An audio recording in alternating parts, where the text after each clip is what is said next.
अस्सलाम वालेकुम।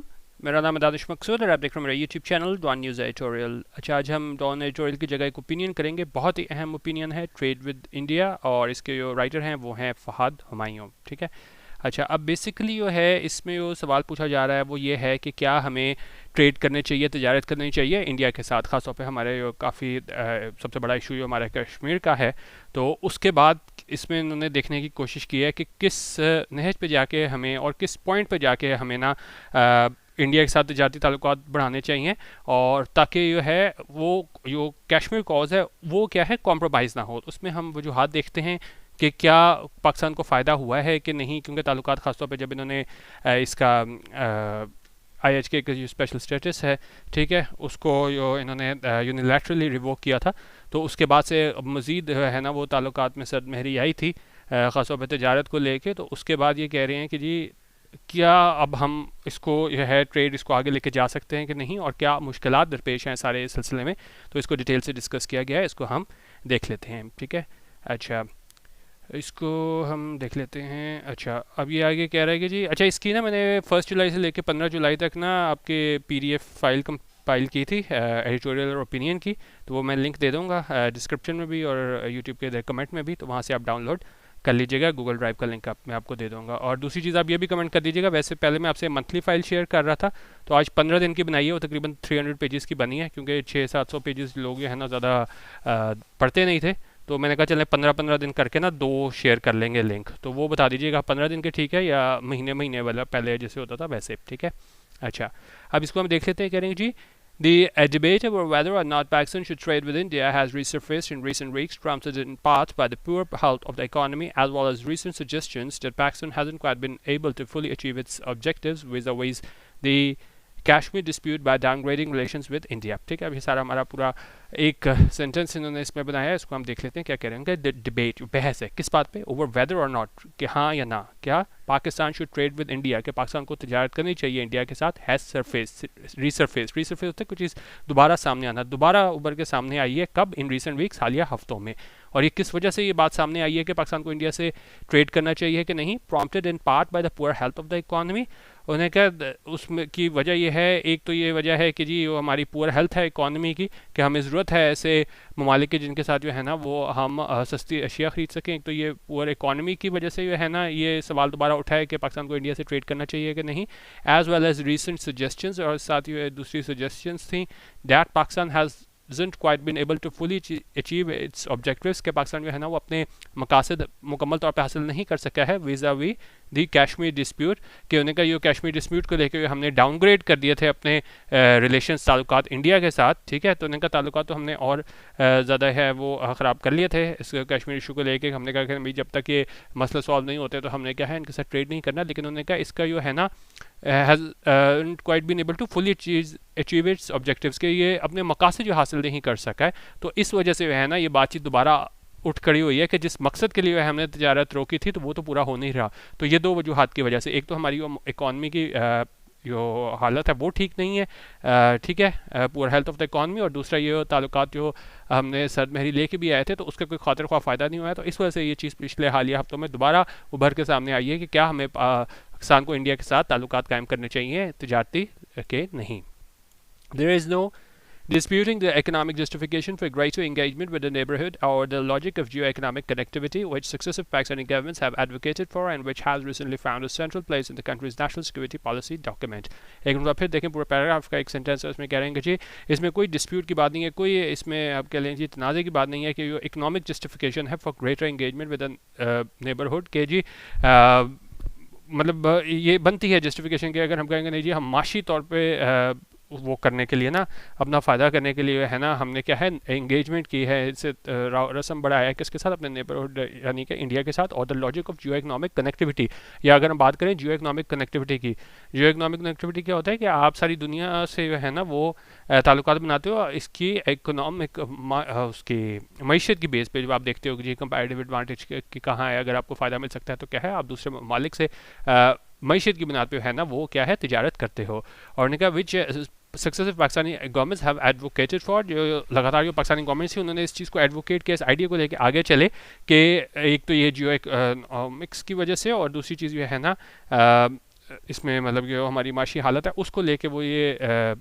एडवोकेट करते थे इस आइडिया को कि हमें जो है ना इसके इंडिया ताल्लुकात बढ़ाने चाहिए, for which has recently found a central place in the countries national security policy document. ठीक है।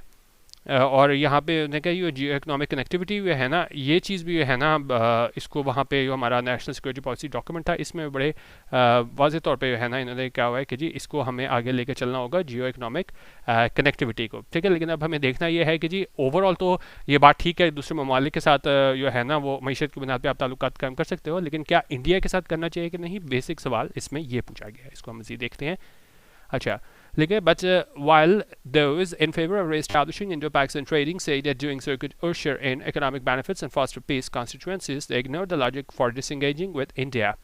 अच्छा, उन्होंने कहा लेकिन वो जहाँ पे वो लोग जो क्या है इस फेवर में इस हक में है कि दोबारा ताल्लुकात कायम किए जाए इंडिया पाकिस्तान के ट्रेडिंग के हवाले से, तिजारत के हवाले से, वो ये कहते हैं कि जी इस तरह करने से जो है ना वो हमें एक माशी फ़ायदे हासिल होंगे और क्या है पीस को, अमन परवान चढ़ेगा। लेकिन वो क्या है वो इग्नोर कर देते हैं इस लॉजिक को, इस मंतक को, फॉर डिसंगेजिंग विद इंडिया के क्यों हमने फर्स्ट प्लेस पे है ना इंडिया से डिसंगेज किया था, अपने आप को लाताल्लुक किया था। अब वजूहात बता रहे हैं कि जी ये माशी कोई वजूहात नहीं थी जिनकी वजह से हमने अपने आप को डिसंगेज किया था। बेसिकली वो जो मैंने आपके बात की है जम्मू एंड कश्मीर के जो इन्होंने जो स्टेटस उसको आल्टर किया था उस हवाले से।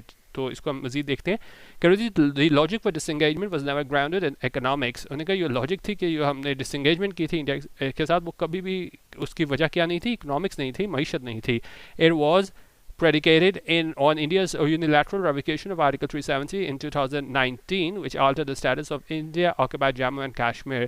और उन्होंने कहा ये किस पे डिपेंड, किस की बेस पे ये सब कुछ हुआ था कि इंडिया का यूनिलैटरल रेवोकेशन था, एक तरफा तौर पे इन्होंने ये रेवोक किया था, ख़त्म किया था आर्टिकल 370 2019 में, जिसने तब्दील कर दिया था status Indian occupied Jammu and Kashmir का। ठीक है। ये कह रहे हैं जी Pakistan argue that this violated the Shimla accord, और पाकिस्तान ने इस बात में बहस की थी कि भाई इसने क्या है वायलेट किया है शिमला अकॉर्ड को। दैट स्टेटस रिमेन्स अनचेंज, उनका जो स्टेटस है वो क्या है अभी भी क्या है अनचेंज है, वो तब्दील नहीं हुआ। As does the suffering of Kashmiris which remains singularly non partisan and its domestic political appeal across Pakistan. होने का उसी तरह जिस तरह स्टेटस अनचेंज है उसी तरह जो सफरिंग है कश्मीर की वो भी है ना वो क्या है वो भी विच रिमेन्स सिंगुलरली नॉन पार्टिजन है in its domestic political appeal across Pakistan. ठीक है।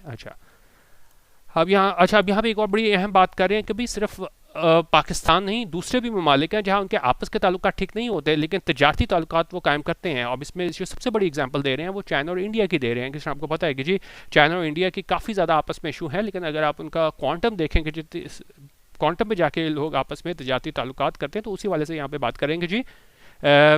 While there are many examples of adversarial states that manage to engage economically with one another despite their differences, for instance, China and India, the India-Pakistan dispute in its current state simply lacks the structural foundations on which a politically viable trading relationships can be built.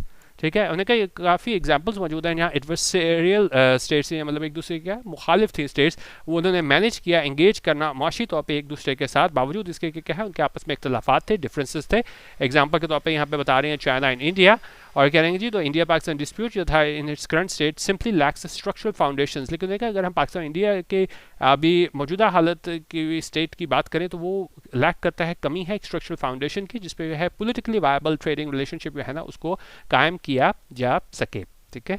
अच्छा, अब कह रहे हैं कि भाई क्या चीज़ हो तो हम कह सकते हैं कि भाई ताल्लुकात हो सकते हैं। अब सवाल यहाँ पे देखें, सवाल पूछ रहा है जी what would viable trade ties be based on. ये सवाल पूछ रहा है कि क्या होनी चाहिए वायबल ट्रेड टाइज जिस पे बेस करके हम इसके साथ इंडिया के साथ ताल्लुकात कायम कर सकते हैं तजारती।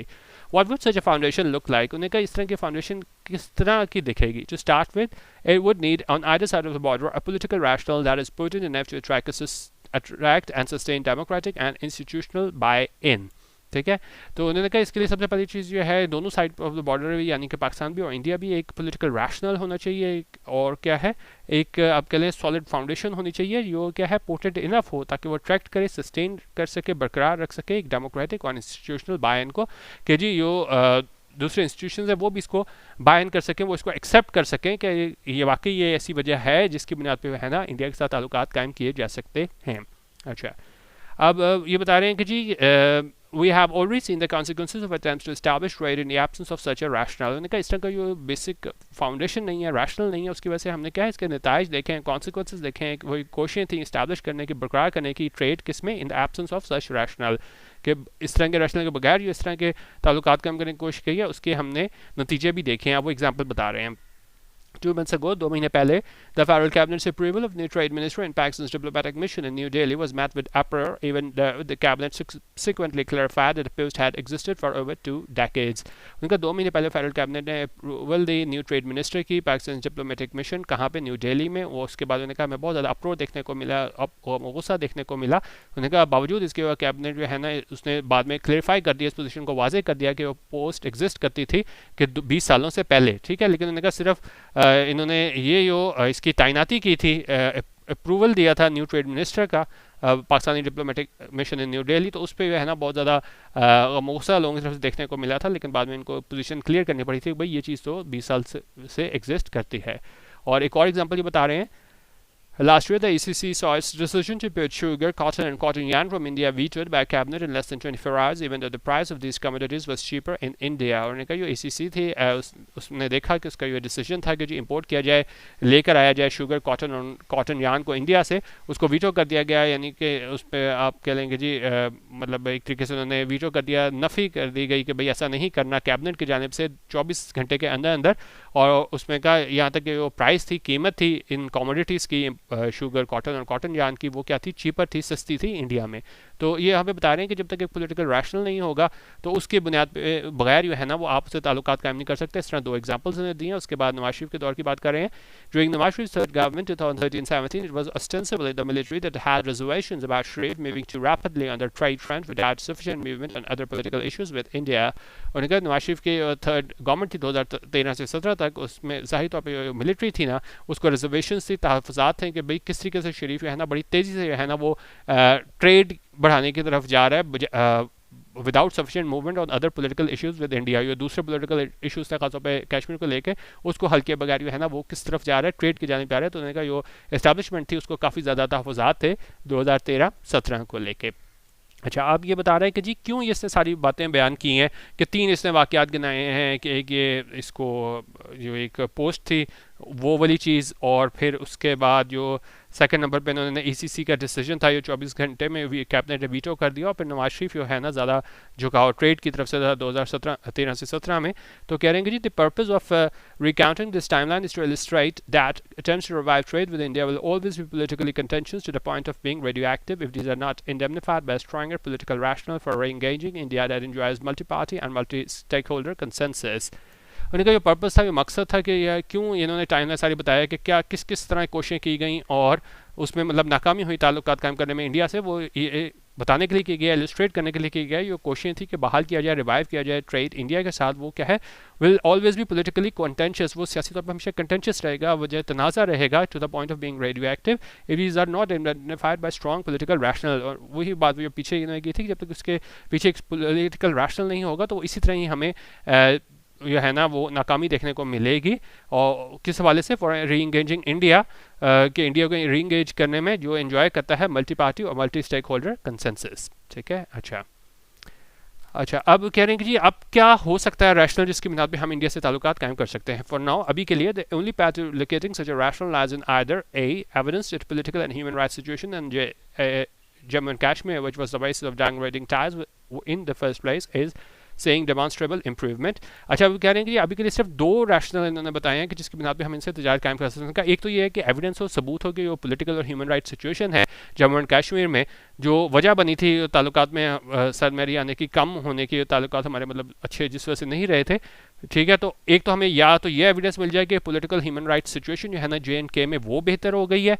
ठीक है, और डेमोन्स्ट्रेबल इंप्रूवमेंट देखने को मिले. और क्या हो, और बी लगा के बता रहे हैं evidence that the situation has stopped deteriorating sufficiently to allow for a window for conditional engagement with the express purpose of resolving the Kashmir dispute.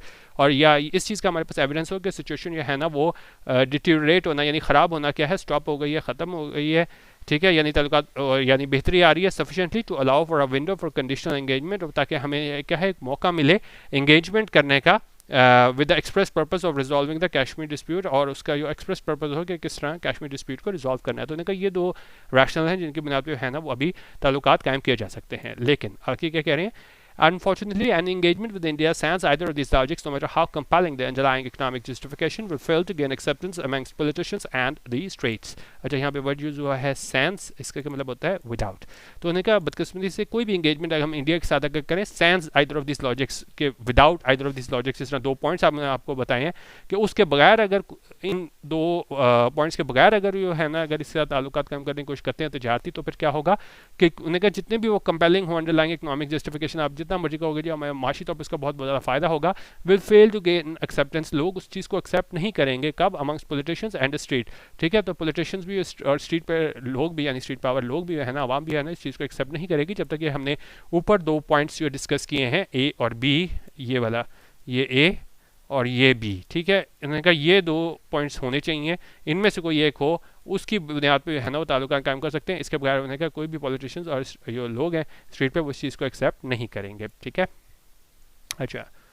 There are also no indications that the increasingly authoritarian BJP-led regime next door is willing to discuss a J&K dispute bilaterally unless it does so under the narrowly defined rubric of terrorism. और इनका ये भी indications हैं, ये भी हमें दिखाई देता है कि जो authoritarian BJP-led regime है, जो दूसरी तरफ हमारे उनकी हुकूमत है इंडिया में, वो क्या है, हमें कोई इंडिकेशन नज़र नहीं आती कि जी वो तैयार हैं डिस्कस करने के लिए J&K डिस्प्यूट बायलैटरली, क्योंकि आज आपको पता है कि जी वो तो हमेशा कहते हैं कि नहीं जी ये तीसरा मुल्क कोई ना आए, हमारा बायलैटरल इशू है। तो उन्होंने कहा वो जो है मतलब वो तैयार भी नहीं है कि जी इसको बायलैटरली दो तरफा तौर पे है ना इस ताल्लुक वो बातचीत करने के लिए, unless it does so under the narrowly defined rubric of terrorism. ठीक है, तो साथ ये कंडीशन टेररिज्म की वो लगाए थे। तो बेसिकली यहाँ पे बता रहे हैं कि जी कोई हमें इंडिकेशन नज़र नहीं आती कि बीजेपी लेड रजीम जो है ना वो तैयार है डिस्कस करने के लिए J&K डिस्प्यूट पाकिस्तान के साथ। ठीक है, अच्छा। अब कह रहे हैं जी for the most part BJP leaders and politicians have taken the unhelpfully maximalist position that J&K is an issue internal to India. अच्छा, अब उन्होंने कहा ये बीजेपी वाले उन्होंने एक मैक्सिमलिस्ट पोजीशन ली हुई है कि मतलब कोई भी कॉम्प्रोमाइज़ करने को तैयार नहीं है। आप वो क्या है मतलब कोई भी कॉम्प्रोमाइज़ करने को तैयार नहीं है, और ये उन्होंने पोजीशन ले लिया है कि जो J&K है वो क्या है, वो एक इशू है, जो इंटरनल टू इंडिया है, यानी कि वो इनका अंदरूनी मामला है इसका। A position that remains at odds with the internationally accepted disputed nature of the territory and one that is unacceptable to Pakistan। लेकिन उनका जो पोजीशन ली है बीजेपी ने वो क्या है, वो एक ऑड्स है किसके, with the internationally accepted disputed nature, कि जो आलमी तौर पर जो एक्सेप्टेड डिस्प्यूटेड नेचर है इस टेरिटरी की, वो उससे बिल्कुल मुखालिफ है जो बीजेपी ने स्टांस लिया हुआ है, and one that is unacceptable to Pakistan, और वो जो बिल्कुल अनएक्सेप्टेबल है, कबूल नहीं है पाकिस्तान को। ठीक है, in the face of this intransigence होता है हर धर्म में, जिस तरह इंडिया वाले कहते हैं कि नहीं जी ये जो है ना जिस तरह यहाँ पे हम बताया था कि ये इशू है इंटरनल टू इंडिया, हमारा अंदरूनी मामला है, तो ये इनकी हठधर्मी है बीजेपी की, वो क्या है। उसके बाद there is very little space for any Pakistani government, even one that simultaneously enjoys both an organic political mandate and a good working relationship with the military, to make a compelling political case for resuming trade। तो उन्होंने कहा इस उसमें कि जहाँ पे जो है इसको हम कह सकते हैं, एक मिनट, अच्छा कह रहे हैं जी there is very little space for any Pakistani government. उन्होंने कहा पाकिस्तान के पास मतलब स्पेस नहीं है, वो कर नहीं सकते, पाकिस्तानी गवर्नमेंट क्या नहीं कर सकते, even one that simultaneously enjoys both an organic political mandate. उन्होंने कहा बेशक फिर चाहे वो जो पाकिस्तानी गवर्नमेंट है वो उसके पास जो है ना पॉलिटिकल मैंडेट भी हो, इख्तियार भी हो सियासी तौर पर, और गुड वर्किंग रिलेशनशिप हो मिलिट्री के साथ भी, to make a compelling political case for resuming trade. तो उन्होंने कहा ये जो हठधर्मी है बीजेपी के, उसके बाद जो है ना बेशक पाकिस्तानी गवर्नमेंट जो है ना चाहे उसको उसके पास पॉलिटिकल मैंडेट भी हो और उसके मिलिट्री से ताल्लुकात भी अच्छे हों, तो भी वो है ना वो पॉलिटिकल केस नहीं बना सकती इसको तजारत को रिज्यूम करने के लिए, बहाल करने के लिए। ठीक है, and should government try to do so under the guise of political pragmatism, it will find itself mired in accusations of having jettisoned the national interest and capitulated to the Modi government's current position on Kashmir। और उन्होंने कहा अगर government ने किसी ने ऐसे try किया तो फिर वो क्या होगा, वो अपने आप को पाएगी उन एक्यूजेशन से इल्ज़ाम के कि इन्होंने बिल्कुल जेटिसन कर दिया है, नेशनल इंटरेस्ट बिल्कुल छोड़ दिया है, इसमें क्या है गिव अप कर दिया है क्या चीज़ कि नेशनल इंटरेस्ट, और क्या है बिल्कुल आपने मोदी गवर्नमेंट की करंट पोजीशन है कश्मीर उसको एक्सेप्ट कर लिया। तो इसलिए उन्होंने कहा कि बड़ा मुश्किल होगा किसी भी ऐसी गवर्नमेंट को, जब ये बीजेपी वाले इतनी अपनी हठधर्मी दिखा रहे हैं, कि वो जो है ना इससे ताल्लुकात कायम करे इंडिया के साथ। अच्छा, लास्ट पैराग्राफ कह रहा है कि जी connectivity and regional integration are public goods that the entire region can benefit from। मैंने कहा कनेक्टिविटी है, रीजनल इंटीग्रेशन है, हमें ताल्लुकात में बेहतरी देखने को मिले इंडिया पाकिस्तान के, और क्या है पब्लिक गुड्स हैं, और ये क्या है पूरा रीजन, पूरा खत्ता जो है ना इससे फ़ायदा उठा सकता है। और उन्होंने कहा जी अगर हम in the India Pakistan case in particular, खासतौर पर इंडिया पाकिस्तान केस की हम बात करें, there are many compelling economic logics to be made for pushing ahead, और काफ़ी ज़्यादा हमें माशी तौर पर है ना लॉजिक नज़र आती है, मंतक नज़र आती है कि जी हम क्या है आपस में एक दूसरे से ताल्लुकात कायम करें और आगे लेके चलें ताल्लुकात को। बिगिनिंग में ट्रेड, और सबसे पहले है ना हम ट्रेड से ही शुरू करें, और क्या है इसमें तिजारती ताल्लुकात में बेहतरी लाएँ। But for trade to be a viable harbinger of peace, लेकिन उन्होंने कहा ये ट्रेड जो है ना ये वजह बने हमें आगे मुस्तकबिल में पीस की तरफ ले जाने का, ठीक है, ये वजह बने ट्रेड। इट इज़ इम्पेरेटिव, ये लाजमी है that this be sufficiently politically legitimate, लेकिन ये उन्होंने कहा सियासी तौर पर क्या है लेजिटिमेट हो, विच मीन्स इसका मतलब है enjoying an unmuddied rational from the outside. लेकिन उन्होंने कहा इसका क्या है पीछे एक अनमडिड रैशनल होना चाहिए, एक मंतक होना चाहिए, एक बेस होनी चाहिए, सॉलिड फाउंडेशन होना चाहिए फ्रॉम द आउटसाइड यानी फ्रॉम द बिगिनिंग, बिल्कुल शुरू से है ना एक सॉलिड फाउंडेशन होनी चाहिए। अदरवाइज नहीं तो एक्सपेक्ट पॉलिटिकल रिवर्सल्स और U turns that are symptomatic of difficult relationships, नहीं तो आप एक्सपेक्ट करें, तवक्को करें कि हमें पॉलिटिकल रिवर्सल देखने को मिलेंगे, यू टर्न्स देखने को मिलेंगे। ये क्या है सिम्टोमेटिक है, यानी हमें ऐसे सिम्टम्स नज़र आते हैं कहाँ पे, ऑफ डिफिकल्ट रिलेशनशिप्स, जहाँ पे डिफिकल्ट रिलेशनशिप्स हों, जिस तरह पाकिस्तान और इंडिया के ताल्लुकात जो है ना वो ख़राब हैं। तो बेसिकली इसमें उन्होंने बताया है कि किस तरीके से जो है ना वो यहाँ पे ट्रेड विद इंडिया के पाकिस्तान को करना चाहिए कि ट्रेड के नहीं, तो उस पर इन्होंने डिस्कशन की है। आप लोग भी अपनी राय दे सकते हैं कि क्या पाकिस्तान को इंडिया से ट्रेड करना चाहिए कि नहीं, ठीक है। बाकी उसका लिंक मैं दे दूँगा, आप PDF भी डाउनलोड कर लीजिएगा। बाकी मेरा पेड व्हाट्सएप ग्रुप ज्वाइन करना हो तो 0312 419 1070, यहाँ पे आप व्हाट्सएप कर सकते हैं। मेरी टीम आपको सैम्पल के मैसेजेस भेज देगी, और यहाँ पे हम डेली एडिटोरियल वीडियो शेयर करते हैं, डॉन हाईलाइट्स होते हैं और PDFs होते हैं, तो वो 0312 419 1070 यहाँ पे आप व्हाट्सएप पे चेक कर सकते हैं। वीडियो देखने का बहुत शुक्रिया। अल्लाह हाफ़िज़। पाकिस्तान जिंदाबाद।